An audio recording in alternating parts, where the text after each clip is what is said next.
En Angleterre, en Première Ligue, on a comme l'impression que le sprint final a commencé.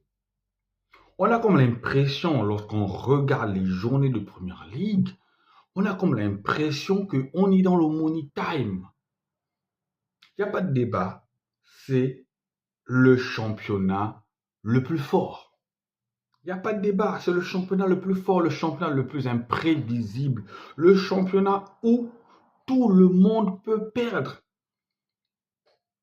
C'est le championnat où tout le monde peut perdre. Ça, il y a pas de débat. Il n'y a pas de débat, c'est clair et net. Donc, on va parler aujourd'hui de la 10e journée de Première Ligue. Parce que, comme vous le savez, j'espère que vous l'avez suivi, les trois équipes prétendantes au titre étaient en liste. On avait du Arsenal, on avait du Manchester City, on avait du Liverpool. C'était vraiment une belle journée qui a commencé du côté de la Première Ligue et de cette lutte-là, de cette lutte pour la couronne, de ce sprint-là, c'est finalement Liverpool qui a su tirer son épingle du jeu parce que Liverpool a gagné son match contre Brighton. Voilà, il faut dire que le match était mal engagé parce que dès la 7e minute, Kadioglu, voilà, a mis le but qu'il fallait, a embêté Liverpool. Ils n'ont pas eu peur qu'ils soient en file. Ils ont joué crânement leur chance. Ils ont accroché Liverpool. Ils ont embêté Liverpool.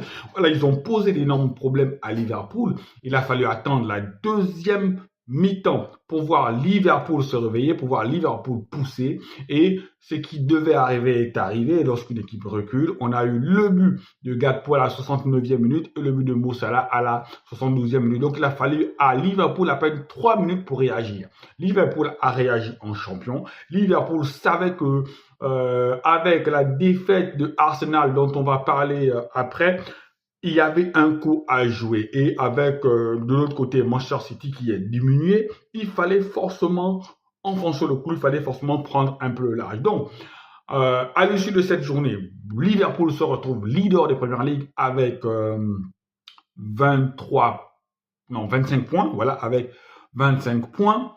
Donc, de l'autre côté, Arsenal qui s'est incliné du côté de Saint James Park. Saint James Park, on connaît, c'est un stade bouillant, c'est un stade où il est toujours difficile de gagner. Et devant son public, les Magpies se sont surpassés, les Magpies se sont révoltés. Voilà, on a eu un bon débordement de Gordon sur le côté droit, une passe et à la réception, on a un Isaac qui est létal dans la surface de réparation. Isaac a un très beau jeu de tête et Isaac ne s'est pas manqué.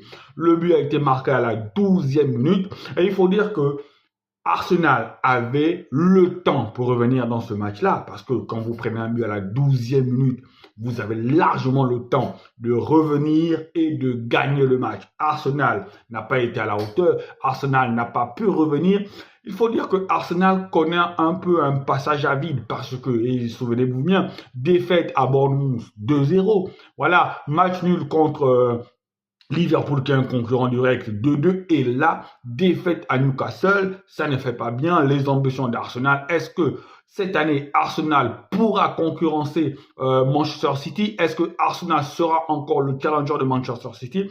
Au vu des résultats, eh bien, on peut un peu l'espérer. Est-ce que ce n'est pas la saison de trop? Parce que vous vous souvenez bien que ça fait peut-être 3 saisons de suite que Arsenal finit derrière Manchester City. Est-ce qu'il n'y a pas une forme de lassitude? Est-ce qu'il n'y a pas une forme de résignement? Est-ce qu'il n'y a pas une forme de lascivité, de se dire oui, on aura beau faire les efforts, on aura beau élever notre niveau de jeu, il y aura toujours un cran entre nous et Manchester City. Voilà. Donc je pense que à ce niveau-là, Arteta doit remobiliser son équipe. Bukayo Saka ne fait plus autant de différence. Bukayo Saka mord la ligne, il prend le ballon, il touche 2 fois, il remet. Bukayo Saka ne fait plus de différence. De l'autre côté, Martinelli, c'est pas ça.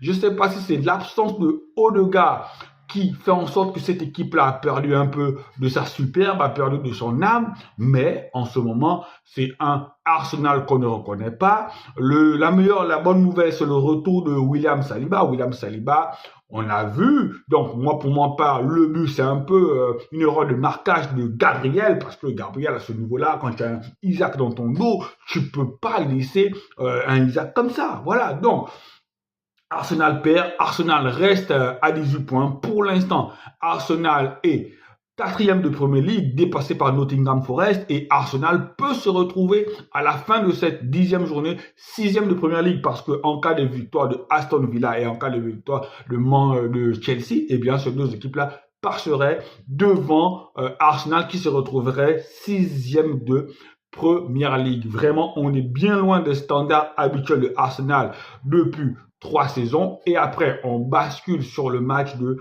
Manchester City qui s'est déplacé à Bournemouth. Voilà, Bournemouth déjà a eu le scalp de Arsenal. Bournemouth, en ce moment, ils sont en pleine bourre. Et Arsenal venait avec plusieurs cadres diminués. Sur le banc, il y avait du Kevin De Bruyne, il y avait du Savinho sur le banc, il y avait du Doku sur le banc, voilà. Mais quand on a regardé la composition, Manchester City avait une belle équipe parce que quand tu as du Kovacic, quand tu as du Ake, quand tu as du Stone, quand tu as du Gaviol, quand devant tu as du Phil Foden, tu as du Haaland, tu as du Gundogan, tu as du Bernardo Silva, ce n'est pas des brels. Donc Arsenal, plutôt Manchester City, avait une équipe compétitive. On s'est rendu compte que Manchester City n'a pas pu prendre les 3 points.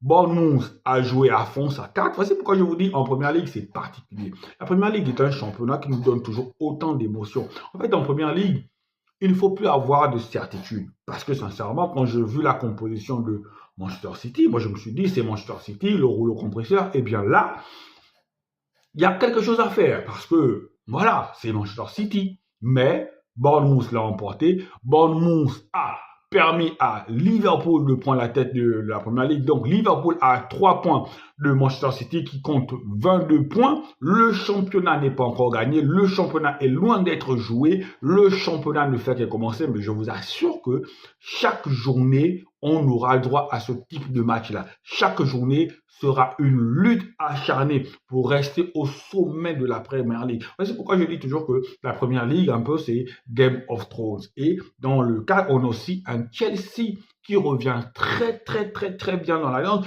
Chelsea qui revient très bien dans la course. Je pense que Chelsea, cette année-là, peut accrocher les places européennes. Donc, je pense que ça va se jouer entre City, Arsenal, Liverpool et Chelsea qui revient très bien. Allez les amis, je tiens comme ça à remercier les 220 personnes qui se sont abonnées à notre chaîne. Merci, vous êtes les meilleurs. Merci pour la force que vous nous donnez.